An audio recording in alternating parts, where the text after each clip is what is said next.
క్రైస్తవులు cricket, volleyball లాంటి ఆటలు ఆడవచ్చా? మంచిది, మంచి క్వశ్చన్ అడిగారు. సో క్రైస్తవులు మరి క్రికెట్లు లేదంటే కనుక వాలీబాల్ లేదంటే ఇంకేదైనా గేమ్స్ ఉంటాయి కదండి, రకరకాల గేమ్స్ ఉంటాయి, ఆ గేమ్స్ ఆడొచ్చా, ఇంకా కొన్ని క్వశ్చన్స్ అడుగుతూ ఉంటారన్నమాట. మంచి మూవీస్ చూడవచ్చా, ఇంక లేదంటే కనుక ఇంకా ఏమంటూ ఉంటాయి, ఇలాగ చాలా ఇది చేయొచ్చు అది చేయొచ్చు అని క్వశ్చన్స్ అడుగుతూ ఉంటారు. మంచిదండి, క్వశ్చన్ రావడం అనేది సహజం.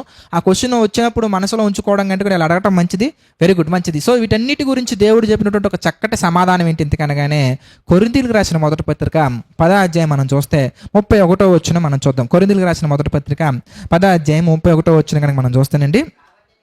కాబట్టి మీరు భోజనం చేసినా కానీ పానము చేసినా కానీ చూడండి చక్కగా మీరు ఏది చేసినా సమస్తమును దేవుని మహిమ కొరకు చేయండి. ఏ మహిమ వస్తుంది మీరు చెప్పండి దాని ద్వారా? ఆ టీము ఈ టీము కొట్టుకోవడం, లేదా ఆ టీము ఈ టీము గట్టిగా ఆడి మంచిగా ఆడి చెమటలు వచ్చిన తర్వాత మంచి థమ్స్అప్ తెచ్చుకొని తాగటం, లేదంటే కనుక కూర్చొని మంచి కూలింగ్ వాటర్ బాటిల్ తెచ్చుకొని తాగటం, ఏదో చేసుకుంటారు, తర్వాత కూర్చొని కబుర్లు పెట్టుకుంటారు తప్ప దాని ద్వారా దేవుడికి ఏం మహిమ వస్తుంది మీరు ఆలోచించండి.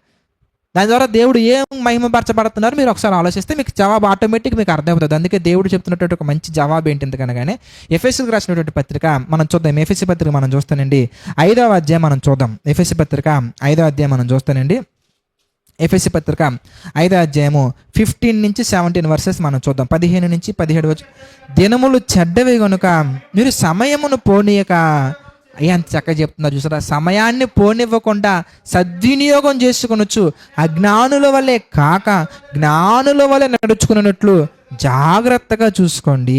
ఇందు నిమిత్తమే మీరు అవివేకులు కాక ప్రభు యొక్క చిత్తం ఏంటో గ్రహించుకోండి. మీరు ఎందుకు సమయాన్ని వృధా చేసుకుంటున్నారు? ఎందుకు సమయాన్ని మనం వృధా చేసుకొని ఆ సమయంలో మనం జ్ఞానం నేర్చుకోకుండా, దేవుని చిత్తం ఏంటో పరీక్షించకుండా, ప్రార్థనలో గడపకుండా, దేవుని వాక్యాన్ని మనం గ్రహించకుండా, ఏమంటే సంఘానికి మనం వెళ్ళి లేదా క్రైస్తవునిగా మనం క్రీస్తుని అంగీకరించి ఇన్ని వందల సంవత్సరాల నుంచి మనం చూసామనుకోండి, చరిత్రలో మనం చూసామనుకోండి, కొంతమంది లైఫ్లో ఉంటాయండి 5 సంవత్సరాలైనా 6 సంవత్సరాలైనా కానీ బైబిల్లో ఏ చాప్టర్ తర్వాత ఏ చాప్టర్ ఉంటుందో, ఏ పుస్తకం తర్వాత ఏ పుస్తకం ఉంటుందో, అసలు కొత్త నిబంధనల పుస్తకాలు ఏంటో, పాత నిబంధనల పుస్తకాలు ఏంటో, అసలు ఏ పుస్తకం అసలు ఉందా లేదో కూడా తెలియనటువంటి స్థితిలో మనం ఉండిపోతున్నాం. కనుక దేవుని జ్ఞానాన్ని నేర్చుకోండి, దేవుని జ్ఞానాన్ని గ్రహించండి, క్రియల్లో చూపించండి, వాక్యాన్ని శ్రద్ధగా నేర్చుకొని మీరు బలపడుతూ అనేక మందిని బలపరిచే విధంగా ప్రయత్నం చేయండి. అప్పుడు చాలామంది ఏమంటారు తెలుసా, అట్లా కాదండి, మనం ఒక దగ్గరే కూర్చొని ఉంటే మన బాడీలో ఫ్యాటీ యాసిడ్స్ పెరిగిపోతుంటాయండి, ఫ్యాట్ పెరిగిపోతుంటుందండి. ఈవినింగ్ సరదాగా ఒక గంట ఆడుకున్నాం అనుకోండి, మార్నింగ్ ఒక గంట, సాయంత్రం ఒక గంట ఆడుకుంటే బాడీలో ఉన్నటువంటి వేస్ట్ మెటీరియల్ అంతా బయటికి పోద్దండి, అప్పుడు మనం ఫ్రెష్గా ఉంటామండి అంటారు.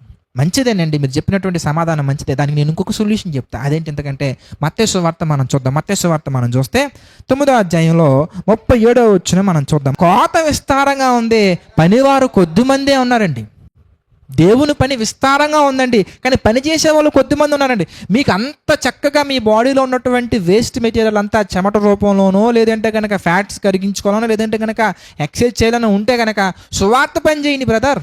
చక్కగా ఉదయాన్నే లేచి ఒక గంట సువార్త పని చేయండి, సాయంత్రం ఒక సువార్త పని చేయండి, చక్కగా వాక్యాన్ని నేర్చుకోండి. హెబ్రీ పత్రిక 5:12 ఏమని రాయబడింది తెలుసా?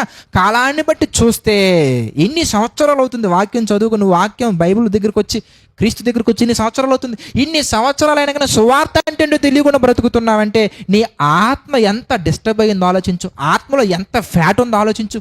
బాడీలో ఉన్న ఫ్యాట్ గురించి బాగానే ఆలోచిస్తున్నా, బాగానే ఉంది. ఆత్మలో ఎంత కీడు పెట్టుకున్నావు, ఆత్మలో ఎంత కపటాన్ని పెట్టుకున్నావు, ఆత్మ ఎంత పాడైపోయిందో ఆలోచించండి. ఆ శరీరపరంగా నువ్వు దృఢంగా ఉండుండొచ్చు, ఆత్మపరంగా మాత్రం చిక్కిపోయారు బ్రదర్. కనీసం బైబిల్ ఉన్న సబ్జెక్ట్స్ తెలియకుండా పోతున్నాయి. ఎఫెసీ పత్రిక 4వ అధ్యాయం మనం చూస్తే 15వ వచనంలో మనకు కనబడుతుందండి, ప్రేమ కలిగి సత్యము చెప్పుచు క్రీస్తు వలె ఉండుటకు అన్ని విషయాల్లో ఎదగాలి. ప్రతి విషయంలో మనం ఎదగాలి బ్రదర్స్, ఎదగాలి సిస్టర్. వాక్యం ప్రకటించే విషయంలో, వాక్యం వినే విషయంలో, సహవాసం విషయంలో, కొంతమందికి సువార్త ప్రకటించే విషయంలో, ఆత్మ సంబంధమైన గ్రహించే విషయంలో మీరు చూస్తానండి. హెబ్రీ పత్రిక 5:13, 14, 15 వచనాలు మనం చూస్తానండి. మీరు ఇంకా పాలు త్రాగవలసిన వారే అని ఉంటుందండి. ఇంకా పాలు తాగే స్థితిలోనే ఉన్నారు. మీరు ఎప్పుడు మేలును కీడుని వివేచించి యవ్వనస్తులుగా మారతారు. లోక సంబంధమైనటువంటి వాటిల్లో దేవుని చిత్తాన్ని ఏంటి ఎంతకే, మరి ఆత్మ సంబంధమైన వాటిని ఎలా మనం గ్రహించాలి, లోక సంబంధమైన వాటిని ఎలా మనం జయించాలి, వీటి పట్ల పరిపూర్ణత ఎప్పుడు వస్తుంది మీకు ఎందుకే? అందుకే సింపుల్ ట్రిక్ ఏంటంటే, శరీరాన్ని మాత్రమే ఫ్రెష్గా ఉంచుకునే కాకుండా, శరీరాన్ని మాత్రమే బలంగా దృఢంగా ఉంచుకునే విధంగా కాకుండా, ఆత్మను కూడా చక్కగా బలపరుచుకునే విధంగా చక్కటి సొల్యూషన్ ఏంటంటే, జ్ఞానం బాగా నేర్చుకోండి, నేర్చుకున్న జ్ఞానాన్ని క్రియల్లో చూపించండి, మీరు బలపడుతూ కొంతమందిని బలపరచండి. మీ యొక్క పాదములను సువార్త ప్రకటించడానికి బయటికి రండి. అప్పుడు ఆత్మీయంగా దృఢంగా ఉంటాము, శారీరకంగా మొత్తం చక్కగా బాడీలో ఉన్నటువంటి ఫ్యాట్ మొత్తం అంతా కరిగిపోయి చక్కగా నీట్గా ఆరోగ్యవంతంగా ఉంటారు. ఆ శరీర పరంగా మాత్రమే కాదండి, ఆత్మీయంగా కూడా మీరు ఎంతో ఆరోగ్యంగా ఉంటారు. ఎందుకంటే మీరు ఎప్పుడైతే వాక్యాన్ని ప్రకటిస్తున్నారో అప్పుడు మీరు ఇంకా చక్కగా స్ట్రెంగ్త్ అవుతారు. ఇంతమందికి ప్రకటిస్తున్నా కదా, నా ఆత్మీయ జీవితం ఏంటి ఎలా ఉందని చెప్పేసి ఇంకా మీరు ఆలోచించే అవకాశాలు ఉంటాయి కనుక, సో మీరు వాటి మీద కాకుండా మీరు ఆత్మీయంగా ఉంటూ ఆరోగ్యంగా ఉండే చక్కటి ప్లాన్ యేసుప్రభు వారు ఇచ్చారు. చక్కగా దీన్ని చూడండి, దీని ప్రకారం నడుచుకోండి. మంచిది, మీ ప్రశ్నకి జవాబు వచ్చింది అనుకుంటున్నాను. నెక్స్ట్ క్వశ్చన్ చూద్దాం. Next question please.